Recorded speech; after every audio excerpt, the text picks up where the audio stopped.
For this video, I'm going to take you on a tour of the amazing Club Wyndham Resort located in Panama City Beach, Florida.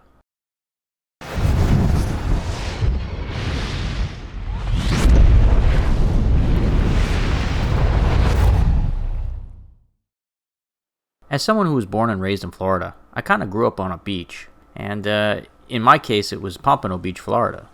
Despite living my entire life in this state, I had never made it out to Panama City Beach, Florida before this week, and I'm telling you right now that is such a tragedy because what an amazing place to come on vacation. I took my trip in May 2023 and the weather was just phenomenal. It was a low of 63 at night and a high of 77 in the afternoon. Sunny skies the entire time I was there. The weather was just phenomenal. I stayed at the Club Wyndham, which is a high-rise located directly on the beach. And the unit I was in was a 2-bedroom condo with every amenity that you could possibly imagine. They even had a jacuzzi tub in the master bathroom. Just a great place to come on vacation. The first thing that I noticed, and I've never really seen it in any of the other condos or timeshares, is they had twin bunk beds like right by the front door. That was done to boost the sleeping capacity of this particular unit.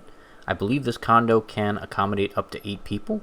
There's a king-size bed in the master bedroom, and there was a queen-size bed in the second bedroom.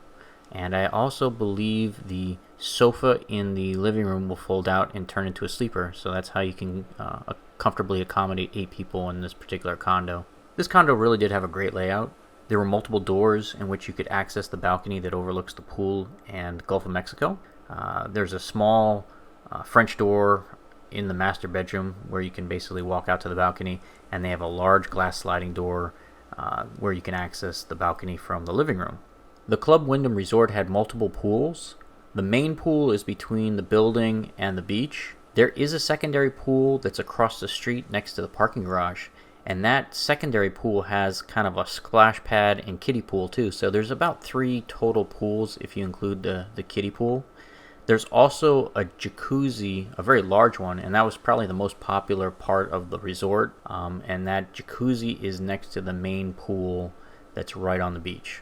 Now, depending on where you're headed, that will determine what level you get off the elevator on. For example, if you want to go to the beach, you kind of get out on the basement floor. If you want to go to the lobby and access the street, then you get off on the first floor of the elevator. And if you want to take the sky bridge to walk over to the parking garage, then you get on the 3rd floor of the elevator. They do have multiple restaurants here at the Club Wyndham. The bar at the sky bridge was the only one open during this part of the season. I was here in the off season. There is a Starbucks that's open over by the parking garage, but that is only operated seasonally, probably around the summertime as well as spring break, basically the peak season for Panama City Beach. This is a very walkable location. You could probably park your car and never need it for the rest of the trip. They have a bunch of restaurants nearby. There's attractions nearby. You can even walk to the pier, although that's a bit of a walk. That's probably a little over a mile to walk from here. Across from that fishing pier is Pier Park Drive, and that's like the main shopping corridor for tourists. There's a bunch of boutiques there. It's a big open-air shopping area. They've got main department stores like Target and JCPenney's, and a lot of little shops for gifts and tchotchkes. There's the SkyWheel that's right there in the middle of that shopping area. And if you aren't familiar, the SkyWheel is this huge 200-foot Ferris wheel where you can get amazing, breathtaking views of the beach and surrounding area. It's just beautiful up there. The Club Wyndham, like most large resorts, also has a gift shop where you can buy a t-shirt that says Panama City Beach on it. They've got a pretty nice fitness center with lots of modern equipment on there if you want to run on the treadmill or exercise bike. If you go outside on the beach, you can rent a large beach chair and kind of lounge by the beach. It looked like they also had like canopies available. If you walk down the beach towards the fishing pier, you'll also find jet ski rentals. And the closer you get to the fishing pier, you'll start noticing that there are lifeguard shacks. The beach area up near the resort itself, I didn't see an active lifeguard, so just be aware of that. You want to know that you can swim well if you're going to go out to the ocean in the section near the resort itself. My bottom line for this particular resort is the Club Wyndham is amazing. It's probably the nicest beach resort that I've ever stayed at. If you have the financial means to come and visit this place, then I highly recommend you do so because it's just an amazing experience. My recommendation, though, is you might check the weather report before you come because May is probably one of the ideal times to come. It's the month before hurricane season starts, and trust me, you don't want to come to Florida for a hurricane. I have grown up here and been through like a dozen hurricanes in my life. I'm used to it, but taking time off and coming to vacation on Florida and then getting hit by a hurricane, not ideal. Not only that, but here in the panhandle of Florida, they seem to get really intense, brutal hurricanes too. Hurricane Michael was no joke. It was one of the strongest storms to ever hit the state of Florida. So not only do they get a lot of hurricanes up here, but they seem to get really intense ones. Definitely avoid hurricane season if you can.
If you enjoyed this video, don't forget to like and subscribe. See everyone next week.